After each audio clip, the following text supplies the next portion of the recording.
Breaker Bro 23. Today we're going to take a look at the Optimus STA 20 AM/FM stereo receiver.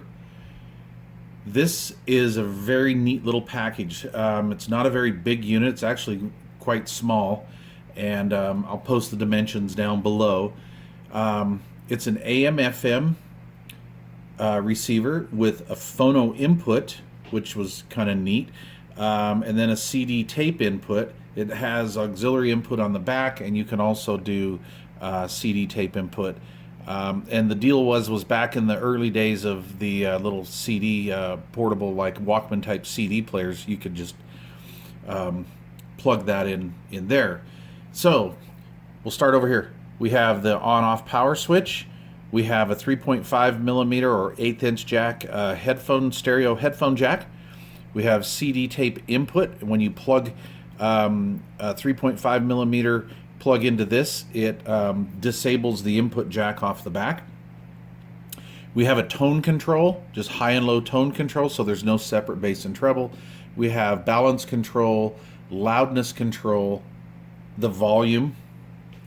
This is the tuning knob for the receiver for the AM/FM portion of this. And then of course we have the mode switch, AM/FM auto, phono, and CD tape. And then we have the tuner mode light here and the FM stereo light. So let's take a look at the back. Okay, so now we're going to take a look at the rear panel. On the rear panel we have tape output.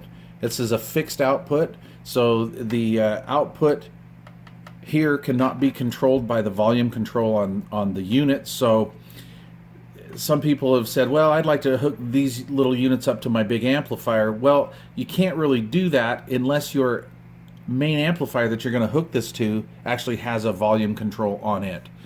So tape out, tape in, or an auxiliary in for CD player or TV. This is your phono input. This is for a moving magnet cartridge. If I remember right, if you have a ceramic cartridge style setup, you can hook it to the tape input. These are your antenna hookups here. You could hook a dipole up to it.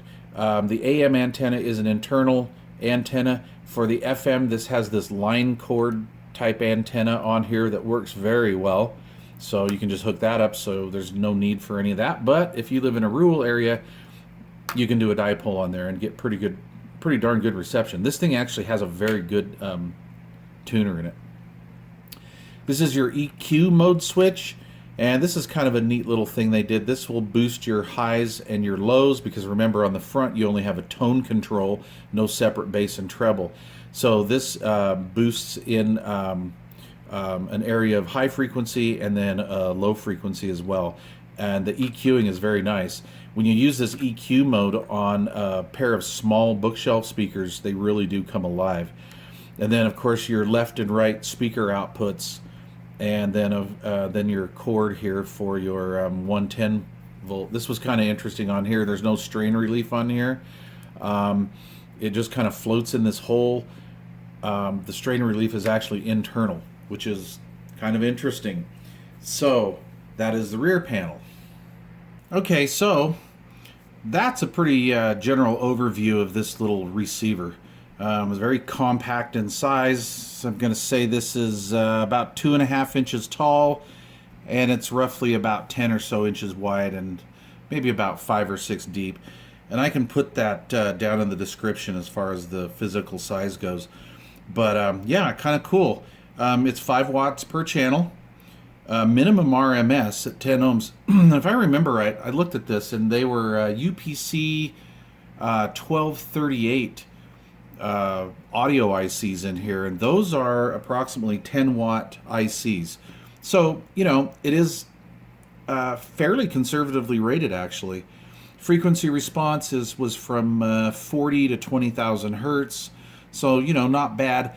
Keep in mind, this is basically meant to just work with some little bookshelf speakers, you know, like Radio Shack Minimus 7s, because that was quite the combination back in the day for this. The line input sensitivity is 150 millivolts, pretty standard. The loudness control on on the face here is a 6 dB boost at 100 hertz and 4 dB at 10 kilohertz. And I couldn't find what the EQ setting was on the rear, but it's quite substantial. It does sound pretty good. It's a 110 volt unit, and you know, pretty decent. So overall, you know, it's not a bad sounding unit. I see these things going for $20, $25 on eBay quite often. I've always kind of been interested in these just because of the size. You know, a lot of people slammed Realistic and Optimus audio gear, but it's not that bad. It's actually performs better than some of the other brands of the day. You know, if I was looking at something like this and I came across a Fisher unit or something of the 90s or whatever, or the late 80s, I would have definitely taken the Optimus piece over that. Not a bad unit at all. I'm actually in an apartment setting at the moment, and I'm running this on a pair of my Klipsch Fortes, an original Klipsch Fortes, Forte 1s, I guess you could call them. And you know, 5 watts a channel, I can fill my whole front room here, not a problem. And with the use of the tone control, the loudness control, and the EQ setting on the rear, I can actually get pretty decent sound out of this. Is this going to sound like my Marantz or some of my bigger pieces? No. But it's quite interesting to use. I've also used this with my TV, and because it doesn't have a big large amplifier and stuff in it, not tons of headroom, it's actually works fairly good for watching TV. What I don't like about a lot of audio video systems is, or higher powered amplifiers, you have to turn the volume up to hear dialogue, and then when the chopper flies over, or you know, something comes out of the backstage or something, you know, blows you out of the house. And this is kind of a more smoother type sound. This would also make a great receiver for a little home office. So that being said, let's dial around a little bit. Value priced. Let's see. Of course, I gotta watch for copyright infringements and all that, Nice. but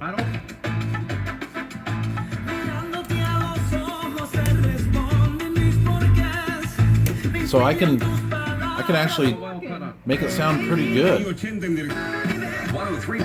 Nice receiver.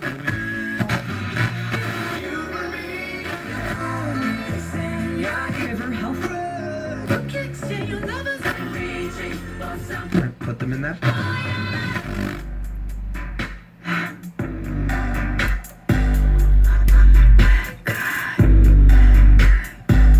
So if you want to get boomy, you can, you know. If that's not your deal, you don't need to use the loudness or the EQ setting on the back. Let's go over here to AM, because it has a really nice AM tuner in it, real nice and quiet. All right. Well, thank you. Not a lot of static.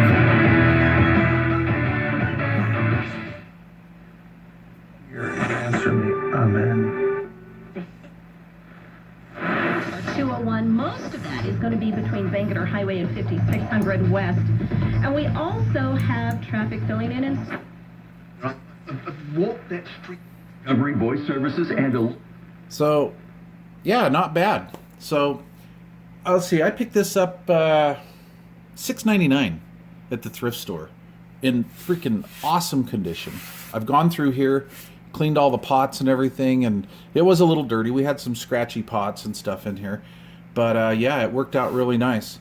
Anyway, okay, you guys. Thanks for watching.